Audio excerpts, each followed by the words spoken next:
So now we're searching for the magic frequency. And we start with 100 hertz, and we look through the microscope to see if anything's happening. We watch for 5 minutes. Nothing happens. We try hundreds and hundreds of frequencies, if not thousands, until we find the magic combination. Because we believed there just had to be a better way. There had to be a better way. And we think we may have found it. I have here 2 identical tuning forks, both tuned to the note A, the note an orchestra tunes to. These forks are both made to vibrate 440 times per second. We say their frequency is 440 hertz. If I tap this fork, putting little pulses of energy into it, the second fork will also vibrate in sympathy. And if I silence this fork, we just may hear the other singing its tone. We say that I'm inducing a sympathetic resonant vibration in the second fork. It only works because both forks are tuned to the exact same frequency. Now, many of us have seen this very charming young man on the internet who shatters crystal glasses with his powerful voice. But if you watch him carefully, you'll see that first he taps the glass with his finger and listens. The glass sings its natural resonant pitch. Then he takes a deep breath and sings a loud, long note. He induces a resonant vibration in the crystal glass. The vibration grows larger and larger and larger until the glass is shattered. On the other end of the scale, we have a giant bridge made out of concrete and steel, a suspension bridge, the Tacoma Narrows Bridge.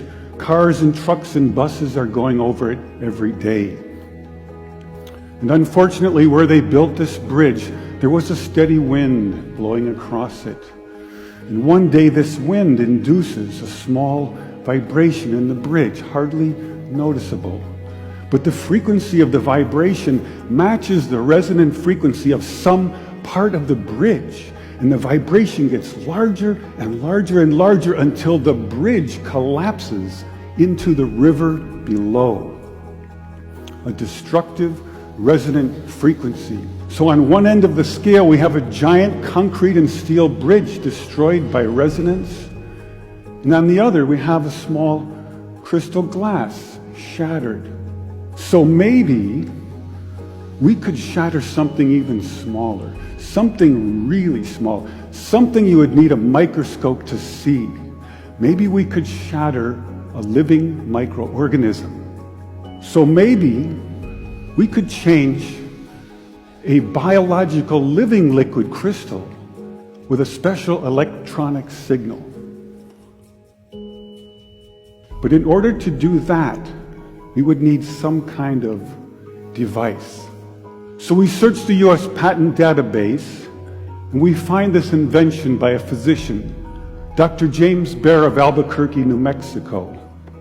It's called a resonant frequency therapy device, and its purpose is to induce a resonant vibration in a living organism or cell.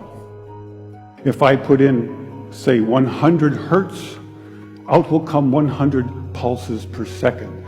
If I put in 200 hertz, we'll get 200 pulses. So now we're searching for the magic frequency. And we start with 100 hertz, and we look through the microscope to see if anything's happening. We watch for 5 minutes. Nothing happens. So we try 101 hertz. We look through the scope for 5 minutes, and nothing happens. So we try 102, 103, and so on. Over the course of 15 months, we try hundreds and hundreds of frequencies, if not thousands, until we find the magic combination. The answer is you have to have 2 input frequencies, one low, one high, and the higher frequency must be 11 times the lower. It's what we musicians would call the 11th harmonic. And when we add the 11th harmonic, we begin to shatter microorganisms like a crystal glass. These are the first videos taken. We showed these videos to our friends in the biology department. They said they hadn't seen anything quite like it. Seems to be a new phenomenon. These organisms are being shattered by our electronic signals. We now know that cancer is vulnerable between the frequencies of 100,000 hertz and 300,000 hertz. So now we attack leukemia cells. Leukemia cell number 1 tries to grow a copy of itself, but the new cell is shattered into dozens of fragments and scattered across the slide. Leukemia cell number 2 then hyperinflates and also dies. Leukemia cell number 3 then tries to make another cancer cell. The new cell is shattered and the original cell dies.